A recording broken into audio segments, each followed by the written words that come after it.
Bienvenue, chers téléspectateurs, c'est Aline Taibaro avec le journal du 16 juin. L'Éthiopie est concernée par la résolution du Conseil exécutif de la Ligue des États arabes sur le grand barrage de la Renaissance éthiopienne, publiée le 15 juin 2021 à l'issue de sa réunion tenue à Doha au Qatar. L'Éthiopie rejette la résolution dans son intégralité. En effet, ce n'est pas la première fois que la Ligue des États arabes publie une déclaration concernant ses positions erronées sur le grand barrage. Matasabe Waldaragay à plus.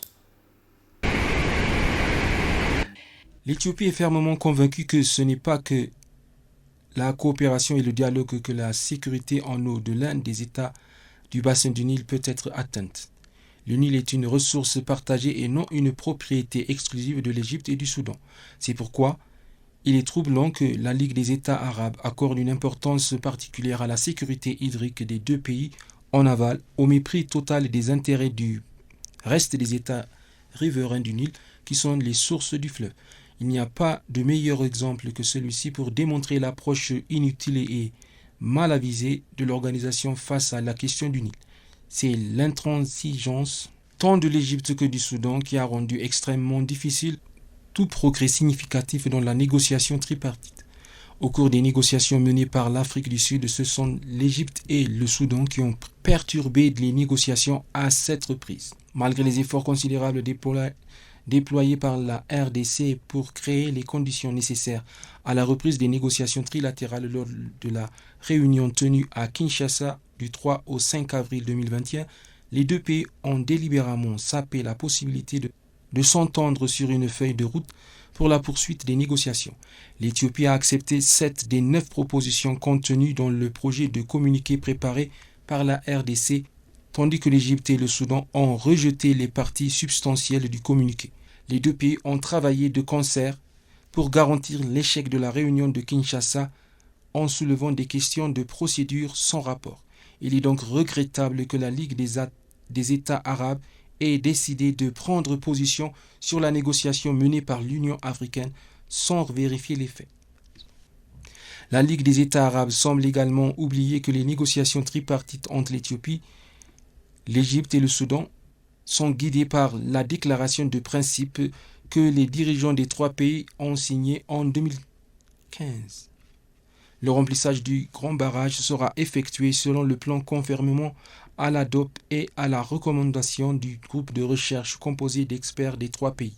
Par conséquent, l'Éthiopie rejette catégoriquement la vaine tentative de la Ligue des États arabes de dicter les conditions concernant le remplissage. Le désaccord entre l'Éthiopie, l'Égypte et le Soudan ne peut être résolu que par des négociations de bonne foi et des compromis dans l'esprit de trouver des solutions africaines aux problèmes africains. Par conséquent, la Ligue des États arabes devrait s'abstenir de faire de telles déclarations inutiles qui ne serviront à contrarier les relations entre les 3 pays et à saper la négociation tripartite. Il devrait plutôt encourager l'Égypte et le Soudan à s'engager dans des négociations de bonne foi pour trouver une solution gagnante-gagnante et apporter son plein soutien au processus en cours dirigé par l'Union africaine à cet égard.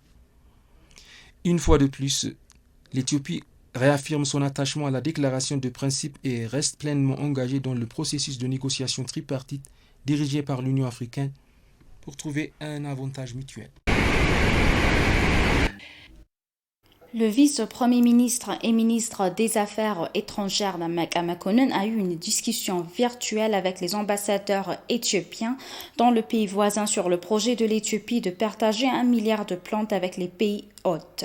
Selon un communiqué de presse du ministère des Affaires étrangères, le vice-premier ministre a souligné lors de la consultation que le partage de l'expérience de l'Éthiopie qui protège l'environnement et construit une économie verte avec ses voisins favorisera des relations pacifiques dans la région. Le lancement du programme Green Legacy dans les pays voisins devrait réunir de hauts responsables gouvernementaux, des pays hôtes, des membres de la diaspora éthiopienne et d'autres parties prenantes. Les ambassadeurs qui ont assisté à la réunion ont déclaré qu'ils avaient travaillé pour le succès du plan en organisant jusqu'à présent une série de discussions avec les agences concernées dans chaque pays.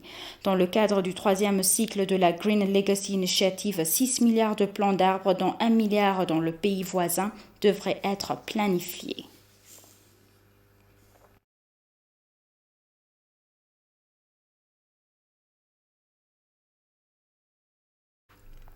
Concernant le grand barrage éthiopien de la Renaissance, le ministère des Affaires étrangères a déclaré que l'Éthiopie estimait que le processus tripartite devrait être une réussite pour les Africains eux-mêmes.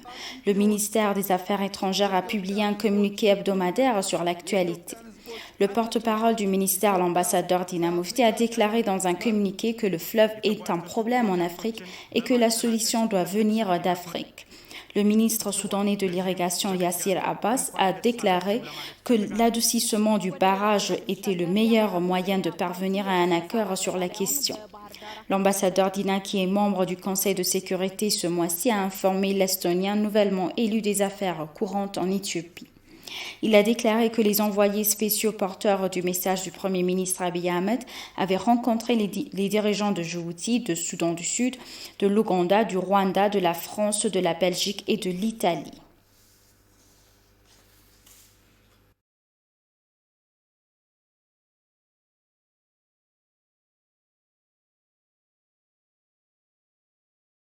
L'économie éthiopienne a enregistré une croissance robuste au cours de la dernière année fiscale au milieu des revers du Covid-19 et des conflits internes. Le ministre des Finances Ahmed Shide a fait cette remarque lors de sa présentation détaillée du projet du budget pour l'exercice 2014 et de la performance globale de l'économie du pays à la Chambre des représentants du peuple. Matasawa Weldaragay à plus.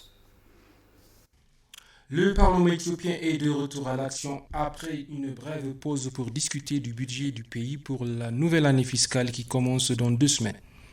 Présentons la proposition budgétaire détaillée pour le prochain exercice et les performances globales de l'économie du pays au cours de l'exercice budgétaire de clôture. Le ministre des Finances Ahmed Shide a déclaré que l'économie restait résiliente malgré les défis et les instabilités de Covid-19 dans le pays qui ont fait des ravages. Bien que l'impact du Covid-19 ait affecté les performances de secteurs spécifiques, d'autres ont enregistré une croissance remarquable, encore meilleure que ce que nous attendions au départ. Par exemple, le secteur des exportations rebondit en battant remarquablement les cotes des années précédentes. Nous avons obtenu plus de 2 milliards de dollars d'exportation au cours des 9 premiers mois seulement, ce qui montre une augmentation de 21% par rapport à la même période de l'année dernière. Nos compagnies aériennes ont très bien réussi avec ces nouvelles stratégies remarquables, tandis que de nombreuses compagnies aériennes dans le monde ont du mal à faire face aux crises corona. Bien que l'économie ait bien fait face à plusieurs défis naturels et d'origine humaine, la forte augmentation des prix des produits alimentaires et non alimentaires aggrave encore le taux d'inflation déjà en flèche dans le pays. Le taux d'inflation atteint près de 20%, défiant ainsi le plan du gouvernement de le maintenir à un chiffre. Nous avons essayé d'arrêter la flambée du taux d'inflation, mais nous n'avons pas pu résoudre entièrement le problème. Nous espérons que la réforme économique locale sur laquelle nous travaillons résoudra le problème. Il traitera des équilibres macroéconomiques dont le taux d'inflation est le principal. Augmenter la productivité, gérer l'énorme somme d'argent qui sera injectée dans l'économie sous différentes formes de lutter contre les pratiques de corruption en modernisant le système de marché sont essentiels pour atténuer le problème. La principale solution est donc structurelle. Le ministre prévoit que le nouvel exercice 2014 sera bien meilleur car les impacts de Covid-19 seront traités avec des mesures plus prudentes et plus fortes dans le monde entier. Ahmed a déclaré que la 6e élection générale serait vitale pour former un gouvernement démocratique fort et stable afin que l'économie dispose d'un espace beaucoup plus large pour fonctionner. Le gouvernement a proposé 561,7 milliards de birr pour la nouvelle année budgétaire compte tenu de toutes sortes d'entreprises économiques.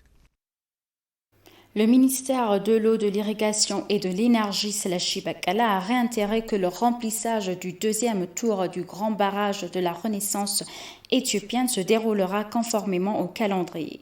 Suite à la réunion du Conseil des ministres du Nil oriental à Addis Abeba, il a déclaré que rien ne changera en ce qui concerne le remplissage du barrage au fur et à mesure de la construction au cours de la prochaine saison des pluies. Le remplissage du deuxième tour se poursuivra et cela n'a rien à voir avec un autre problème. Le niveau de construction des tronçons du barrage au cours de la prochaine saison des pluies dictera le remplissage, a-t-il expliqué.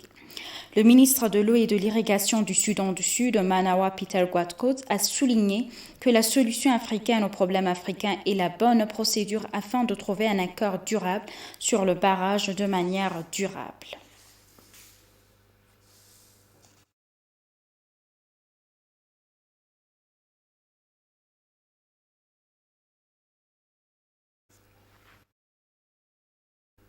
Et pour conclure le journal, la Commission internationale sur l'avenir de l'éducation présidée par la présidente Salah Ouergue Saoudé finalisera son rapport final dans moins de 2 mois.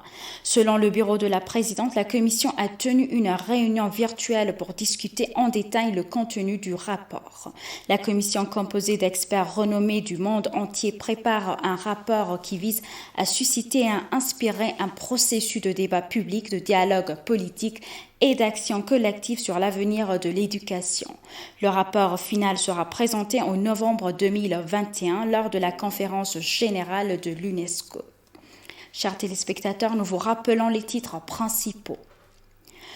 Le ministère des Finances affirme que l'économie éthiopienne continue d'enregistrer une croissance robuste malgré les revers du Covid-19 et des conflits internes. Les ministres de l'eau de l'Éthiopie, du Soudan et du Soudan du Sud délibèrent sur l'exploitation du Nil pour l'intégration régionale. Merci, chers téléspectateurs. C'est la fin du journal. C'était Aline Teibaro avec le journal. Restez avec nous avec le reste des programmes. Bonne journée.